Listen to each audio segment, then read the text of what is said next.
विशाखा, ऐश्वर्या और मल्ला का प्लान आखिरकार कामयाब हो गया है।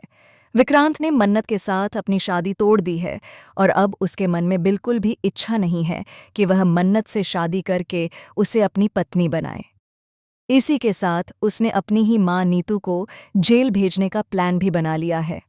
अपकमिंग एपिसोड में आप देखेंगे कि शादी को बीच मंडप में ही रोक दिया गया है और मन्नत का रो रो कर बुरा हाल हो चुका है। श्रुति उसे समझाती है कि इस समय हिम्मत हारने से कुछ नहीं होगा, उसे अपने आप को संभालकर विक्रांत के पास जाना होगा और शांति से सारी सच्चाई बतानी होगी।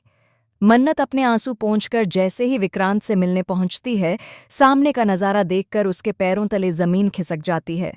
विक्रांत के पिता रॉनी अपने ही बेटे के पैरों में गिरकर माफी मांग रहे होते हैं और उससे रिक्वेस्ट कर रहे होते हैं कि वह नीतू के खिलाफ किए गए केस को वापस ले ले। रॉनी कहते हैं कि प्यार करने की सज़ा किसी को नहीं मिलनी चाहिए और वह चाहते हैं कि विक्रांत और मन्नत की शादी किसी तरह बच जाए।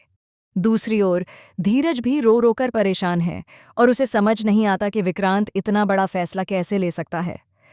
लेकिन विक्रांत फिलहाल किसी की बात सुनने को तैयार नहीं है।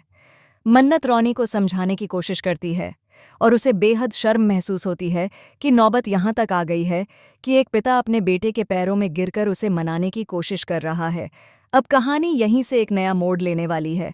सवाल ये है कि क्या विक्रांत और मन्नत फिर से एक होंगे या अब दोनों एक दूसरे के सबसे बड़े दुश्मन बन जाएंगे। इस बड़े ट्विस्ट के बाद कहानी किस दिशा में जाती है, ये देखना काफ़ी दिलचस्प होगा। आप आने वाले एपिसोड को देखने के लिए कितने उत्साहित हैं, हमें कमेंट सेक्शन में ज़रूर बताएं और चैनल को सब्सक्राइब करना बिल्कुल न भूलें।